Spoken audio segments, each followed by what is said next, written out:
We want to be reckless in the extent and unconditionality of the love we show. And we want to be careful about the way we let people get close to us, because sometimes it can be scary. And that's what's so interesting about love. It's something that we all want, and yet it's something that most of us fear in some way. And that is why this topic was of such great interest to me, because of that ambiguity, and I try to address it in the chapters of the book. So I'd like to begin with just a short quotation from the introduction. And I begin with a quotation by Emily Dickinson. This is in a letter that she sent to her cousins. "I scarcely know where to begin, but love is always a safe place. This little life of ours rests between a longing to be loved and a calling to show love. These two stunning possibilities, so tender, so fugitive, are the subject of these pages. I must admit, however, that this is mostly a book of guesses, as any book on love must be. My guess is that loving is what we are here for, that love is what everyone deserves to receive and is here to give, and that love alone makes this earth the heaven it was meant to be." I would give as a kind of working definition of love a caring connection. That you have a connection with someone at a level that's more than superficial, and that this connection has caring in it. And this caring is shown by what I call the 5 A's. These are the 5 original needs that we came into the world with. In order to survive in infancy, we needed to be shown attention by our caregivers, acceptance, appreciation, affection shown physically, and allowing when it came time to move away, to go to school, to move out of the house, to get on with life. That was encouraged. That was okay with our parents. So those 5 A's, attention, acceptance, appreciation, affection, and allowing, are what we go on seeking all through life. And they also happen to be the components of the caring connection that is love. So how do I love myself? I show myself these 5 A's. I pay attention to my needs and feelings, and I'm able to share them. I accept myself as I am rather than judge myself, make myself wrong. I appreciate and value myself rather than take myself for granted or put myself down. I take care of my body, mind. That's showing affection. And I allow myself to live in accord with the deepest needs and wishes that are in me, without inhibition. When I live that way, I'm showing love to myself. And the way I show love to someone else is the very same way. I pay attention to him or her and so forth. When we are showing the 5 A's to someone specific and receiving them from that same person, that's what I would call intimacy, where you're giving and receiving at the same time. But most of us have fears of the giving or of the receiving. So for instance, you might have the fear that if you let someone get too close, you will become vulnerable and you might be hurt or betrayed in the process and then not be able to handle it. Or you might be afraid to show love because if you do and it isn't returned to you, You might feel very hurt, even devastated. So there's a way in which love doesn't just flow easily between people. All kinds of fears and inhibitions get in the way. So in the book, I try to show how you could love yourself, how you could love a specific person, like in an intimate relationship, and then finally, how to love humans far and wide. And I base the book entirely on the Buddhist practice called loving kindness, also called metta, M-E-T-T-A, in which you first show love to yourself, concentric circles, if you could picture it that way. So first I show love to myself, then to my near and dear, then to those with whom I have difficulties and wouldn't ordinarily show love directly, then finally to all beings everywhere. And when we make the commitment to show all the love we have, thinking about, is that when people hurt you, instead of coming to yourself, which I have said to myself, and it was very hard to do being Italian, to say, I'm giving up this whole vendetta style, and from now on, when someone hurts me, I am going to say ouch, I am going to speak up, but I am not going to retaliate. And when I made this vow or promise, it shifted something in me. I was no longer coming from the street style of New Haven, Connecticut. I was coming from the place that Christ and Gandhi and St. Francis and Martin Luther King came from, and I felt like I was in a new companionship, and that I was even being helped to show a new way of living, which I believe comes from love rather than from the fear and hate that's in revenge. So that would be one simple example of how you could look at your own lifestyle and your own way of being with others and ask yourself, where does this come from in me? Does it come from the primitive fear place? Or does it come from what might be called a higher calling? Higher than what? Higher than that ego that just has to retaliate, or just has to be sarcastic, or just has to try to get away with as much as it can at the expense of others, that just has to be always an arm's length from true vulnerability. When I make decisions or open myself to the graces that make decisions possible, to move away from that style and go toward the style that represents loving kindness, I like myself more, and I feel that I am really what I was meant to be in my own Buddha nature, in my own enlightened nature. So maybe I could open it up to questions, and then I'll kind of go from the questions into more about the topic. Anybody have any questions you'd like to bring? The question is, what are the wounds that we bring in with us from childhood that could get in the way of our showing love in a relationship? And the very first wound I would talk about has to do with those 5 A's that are the components or the ingredients of love.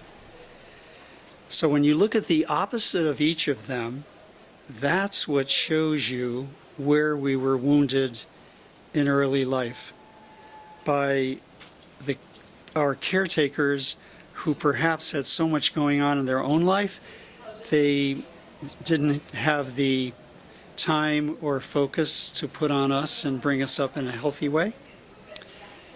The opposite of attention is disregarding us, not noticing our needs and feelings, so that either the needs and feelings that were legitimately coming from us either went over their head or they just discounted their significance or impact.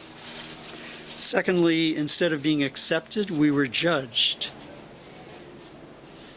Instead of being appreciated, we were taken for granted. Or worse, we're used to fulfill their needs instead of their being responsive to our needs. Instead of being shown affection in physical ways, they might have been distant and not really touched us at all. Or worse, they might have abused us and touched us in sexual ways that are inappropriate. And finally, instead of allowing us to make the choices that would help establish us as who we really are, they instead were controlling us. When all of that happened in the very first caring connection of our life, which is that between us and our parents, when we come from that wounded place into an adult relationship, we will just automatically bring all that with us. So the work before we could feel really comfortable in a relationship is to grieve and let go of the wounds of the past, which we will never do entirely, but we could at least move in that direction, and therapy usually helps with that. So, to answer your question more precisely and briefly, yes, we have all been wounded in some way. Yes, that can get in the way of our present relationships. And yes, there is a way through it. The way through it is to address what happened once we get in touch with it. And since some of this is unconscious, our relationship shows us exactly where the wounds are. Because where you have conflicts with your partner, that is the trailhead. You hike that back in to the forest, and there you will meet up with all the ghosts of your childhood. So you address what happened, you work through the feelings that are still connected with it, like anger and sadness. That's the grieving. And then finally, you resolve it by letting go of blame, resentment, and the need to retaliate against your parents. And you establish yourself as a freestanding adult. There's a direct connection between the ability to love and the establishing of your adult self. How do I establish my adult self? By letting go of the past, moving into the present. So a journey from past to present fits perfectly for beings like us, whose main archetype is an heroic journey. So it does make sense. What is a hero? One who has lived through pain and now is able to help those who feel the same way he did. That's the connection between hero's journey and loving kindness. Not the old view of the hero's journey where I go from where I began, go through a series of struggles, and find the treasure that shows me my own wholeness. When you start bringing loving kindness into your style, it affects all your beliefs and myths. So that instead of saying, hero's journey is how I make this move, you say, hero's journey is how I make this move so that I could be of service to others. Kind of reminds me of the words of one of the most tender and famous of the Catholic saints, Saint Therese, who said, I will spend my heaven doing good on earth. See the difference between I will merit heaven and be rewarded for how good I was. She could have said that, but instead she says, no, if I receive this reward, I want to use it to keep helping others. That's bringing loving kindness into your entire spiritual approach. So spirituality should never be about how I can become more spiritual. It's how I can become the most fitting instrument to show loving kindness far and wide.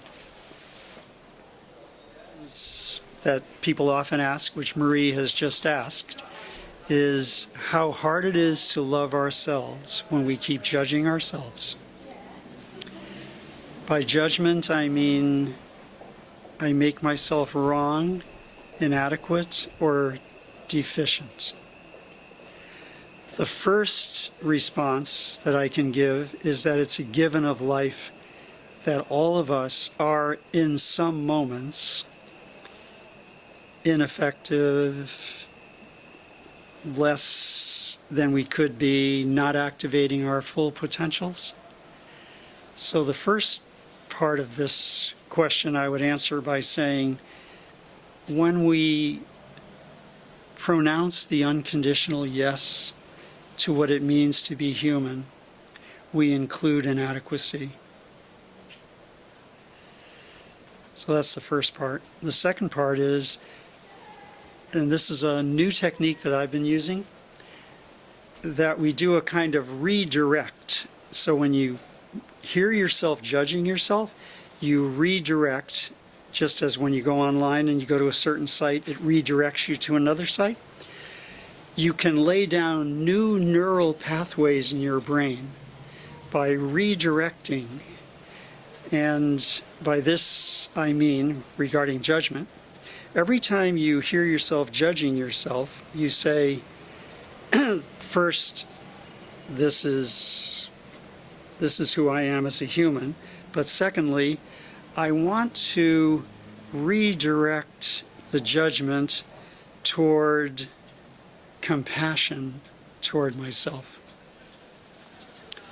I want to redirect it toward a kind of openness that gives myself leeway. I want to see how I can hold myself lovingly rather than with judgment. And the interesting thing about love itself is that unlike some other skills, it doesn't require us to be completely healthy. You could be the most neurotic person and you'd still be able to love. The limitations don't have to get in the way. So my third answer to Marie's question is that you always say to yourself, but no matter how bad I think I am, I still have the complete human capacity to love. And I'd like to, she has reminded me of a little section of the epilogue of the book, so I'd like to read that now. I think it'll fit with the question we're looking at. In our most unsettled, ungrounded state, we can draw new remedies from our wounds, new structures of strength from the rubble of our predicaments. This is the alchemy of the human condition. In the crucible of our collapses, dislocations, injuries, and miseries, there is gold to be found in the lead that weighed us down. All it takes is our unconditional yes, and our next chapter, the chapter in which we find ourselves in our serenity, will start all by itself. This time we will be on a new path, one with encouragement because we are acting with self-support, power because we are embracing our defenselessness rather than judging it, and liveliness because we are no longer threatened by any encounter with the impermanent. Dogen Zenji, the founder of the Buddhist Soto Zen school, wrote, even in the muddiest puddle, the entire full moon is reflected. So after all that has happened to us, no matter how disheartening, the full moon of love can still shine in us. Life experiences can rob us of serenity. What people do to us can hurt our hearts. Distressing events can pile up on us. Griefs can weigh us down. We can make one mistake after another, even repeat the same ones. But nothing can divest us of our capacity to love. We were designed for love, and with practice, we can always display it. Daredevils like us will certainly keep chancing love's radical, reckless, and resounding leap. So I'll first answer the question about the ego. I would say the main obstacle to love is what's called the big ego. This is the part of us, and it's in everyone, that becomes self-centered. We can no longer come out of ourselves and move towards someone else because we're so self-absorbed. Within this, what we might call big ego or egotism, is the entitlement to special treatment, the entitlement to be loved and cared about by everyone, but not necessarily have to return the love and caring to others. So this has a narcissistic kind of style. Secondly, it's the part of us that wants to control others and possess them rather than let them have their own freedom. It's also the part of us that sometimes becomes arrogant rather than humbly taking our place in the world in the lineups that come up on a daily basis.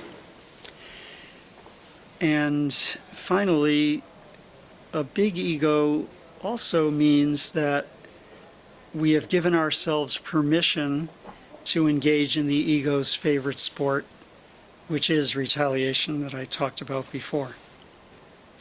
So I see the letting go of ego, which is one of the central concerns of Buddhism and of spirituality, as directly connected to equipping ourselves to showing the love that's in us.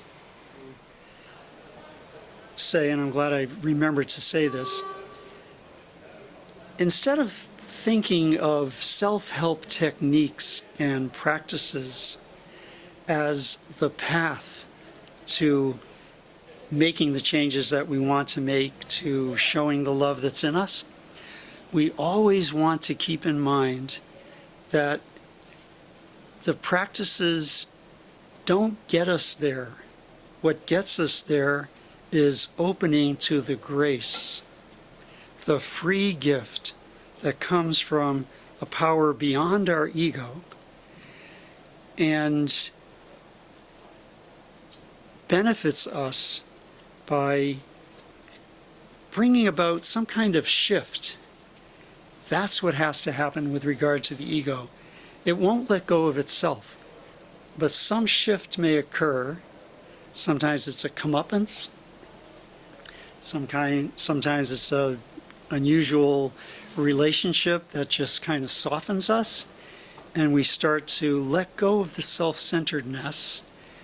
That happens by grace. It isn't something that you get to from psychology. Psychology won't get us there. But I'm truly a believer that we're receiving graces all the time, and that an attitude of gratitude helps that come through to us so that we can see the graces more really. One way that this happens is through synchronicity, unusual coincidences in which we meet someone or experience something that suddenly opens us in a way that we could never have achieved on our own. And this is the topic of my next book, which is coming out next month. It's called The Power of Grace, and I go into this in great detail, so I hope you get a chance to read it. One of the chapters in the book is on sexuality, and I'm trying to, I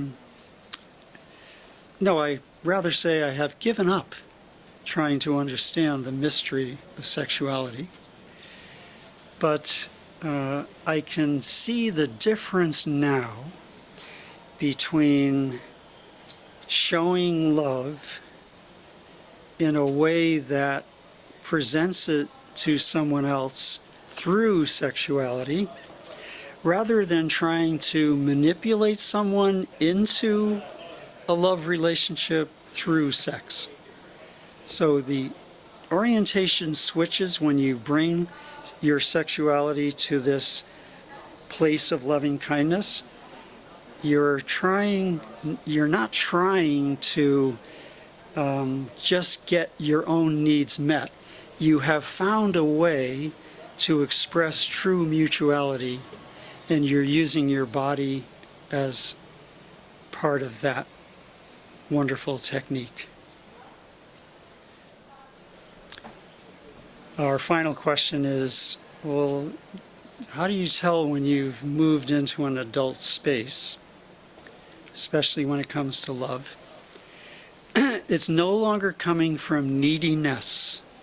It's no longer coming from a must-have energy. It's now coming from a place of giving and opening to receiving. In fact, love is always reciprocal in that way, that I am letting it in and showing it, hopefully at the same time. And within that, instead of it just being a matter of me getting what I can get out of it, I have brought a commitment to it. What is a commitment? It is a combination of two things. One, when I establish a relationship with someone, I follow the ground rules and keep the agreements that go with the relationship. And secondly, when problems arise, I am committed to working them out with someone rather than running away from them or finding a way around them. Instead, I am addressing, processing and resolving, hopefully, whatever comes up. And I'm always noticing that I have brought my past with me, so there is hardly any problem that arrives into a relationship that doesn't hook somehow back into what happened to you in early life. When you recognize that and not blame your parents for it, you have moved into the adult style. And I just recalled a poem that I would like to end with, if that's okay. This is a poem by George Herbert, who is an Anglican priest, and his poem is called Love, and it's about this part of the topic that I haven't spent a lot of time on, which is the kind of fear that comes in when love really offers itself to you. So in this poem, he pictures love as an angel who has come to visit him, and the poem is a conversation between them. Love bade me welcome, but my soul drew back, guilty of dust and sin. But quick-eyed love, observing me grow slack from my first entrance in, drew nearer to me, sweetly questioning if I lacked anything. A guest, I answered, worthy to be here. You shall be he, said love. I, the unkind, the ungrateful, ah, my dear, I cannot look on thee. Love took my hand and smiling did reply, "Who made the eyes but I?" "True, Lord, but I have marred them. Let my shame go where it doth deserve." "Ah, you must sit down," said Love, "and taste my meat." So I did sit and eat.